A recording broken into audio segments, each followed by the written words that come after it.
Christian, thank you for coming on to the show. It's my pleasure, Jacob. It's a privilege to be here.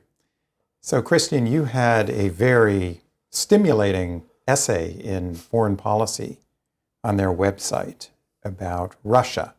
Now, we've heard a lot about Russia being stymied in Ukraine, about its increasing hybrid warfare on NATO's eastern flank, but you zeroed in on something else, namely a country that Russia has serially attacked, first under Boris Yeltsin, then under Vladimir Putin, twice, I believe. And that country is, of course, Chechnya, which is undergoing perhaps a leadership transition. But in your article, you suggested that Chechnya could be another, or could be an Achilles heel for Putin. Can you tell us why you think that's the case? Yeah, it's a great question, Jacob. The answer is very simple. The leader of Chechnya, a guy named Ramzan Kadyrov, is dying. It's very clear that he's severely ill, and he's been making preparations to ensure his succession and ensure that his family is safe when he passes away. But the problem is Chechnya is a famously unstable place. So when he goes, there could be serious chaos there. There's a long history of turmoil and rebellion there.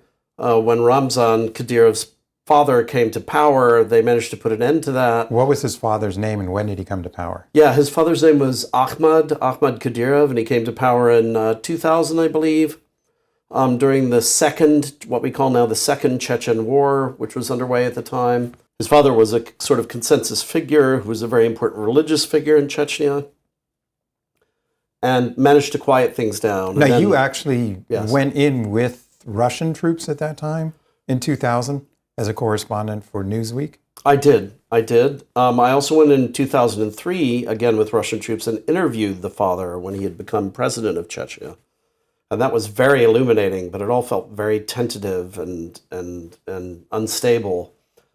Because that's the kind of place it is. It's about the size of Connecticut, but it wields an outsized influence on Russian politics.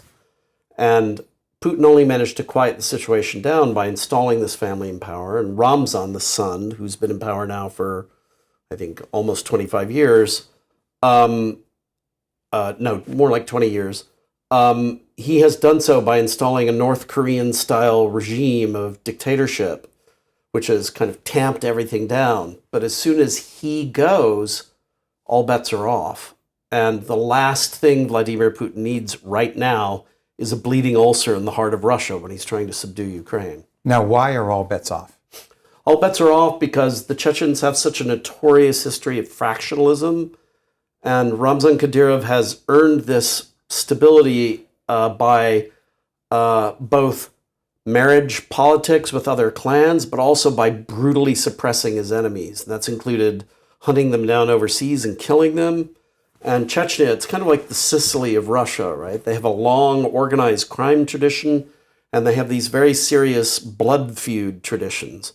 So over 20 years of dictatorship, Ramzan Kadyrov has built up like a Fort Knox worth of blood feuds among his enemies.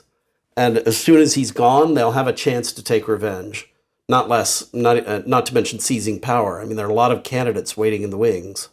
So one can assume that Vladimir Putin has a team of people urgently trying to figure out how to keep this thing under control when the lid blows. So you see the danger of a return to civil war in Chechnya?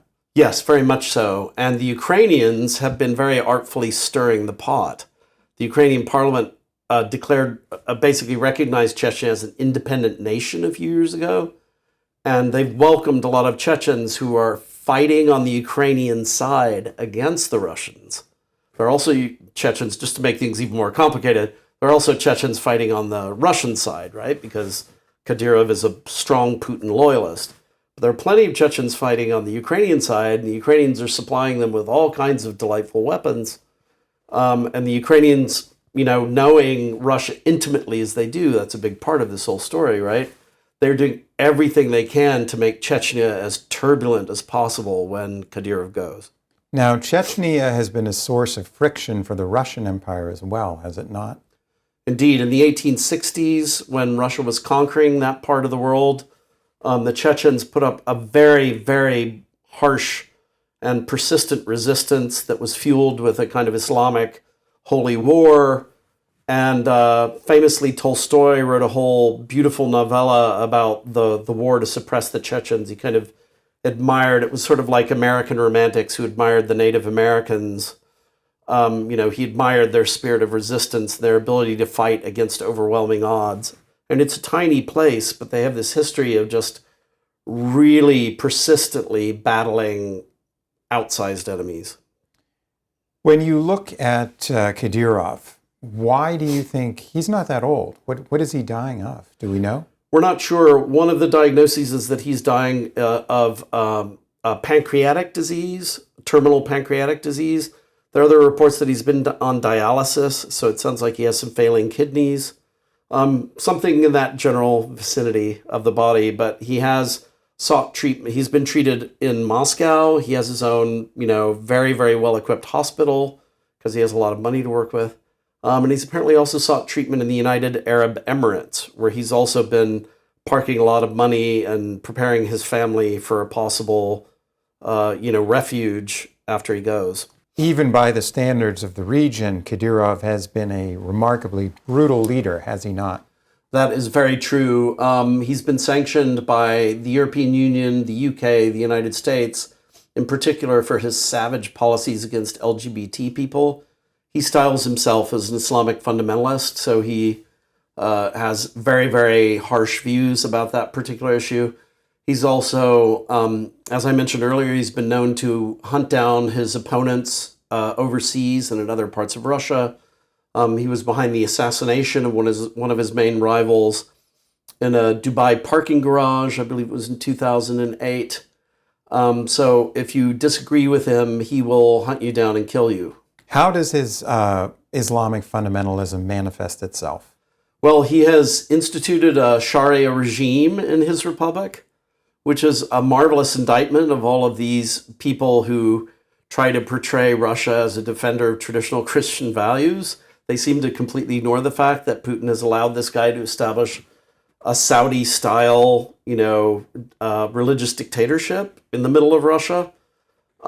So he has allowed marriage, polygamy officially in the Republic, very, very tough Sharia laws. And intriguingly, he's also cultivated all sorts of relationships to Islamic leaders in the rest of the world, particularly to the ruler in the United Arab Emirates, with whom he has cultivated a very close friendship. So he's embarked on a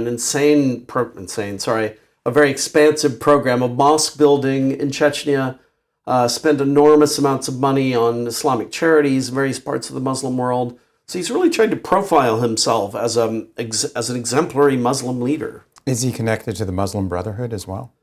I don't think so. I don't think that's something he's been willing to do because some of those Islamist organizations, including Al-Qaeda, were very closely associated with the rebellion against Russia in the 1990s in Chechnya.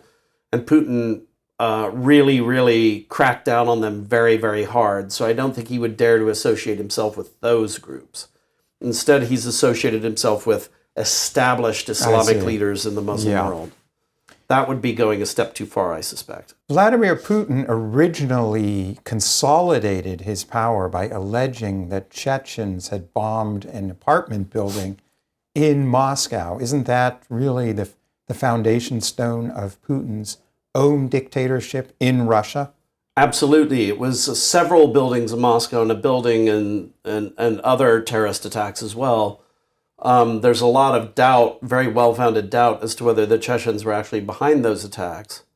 They may have been false flag attacks to create a pretext for intervention in Chechnya. But of course, once the Second Chechen War really got underway, the Chechens did verifiably stage some serious terrorist attacks in Russia, which probably, ended up probably overplaying their hand somewhat. But yes, it was Vladimir Putin who famously said, "We'll find them and we'll kill them in the shitter if we have to," which was the kind of very tough talk that Russians loved at the time, and which was directed specifically against Chechen terrorists. He made his career as a brutal, with his brutal crackdown on the Chechens. That's how he made his reputation. That's how he became Russian president. So this is no small matter. The Chechen issue is the very heart of his identity as a Russian strongman.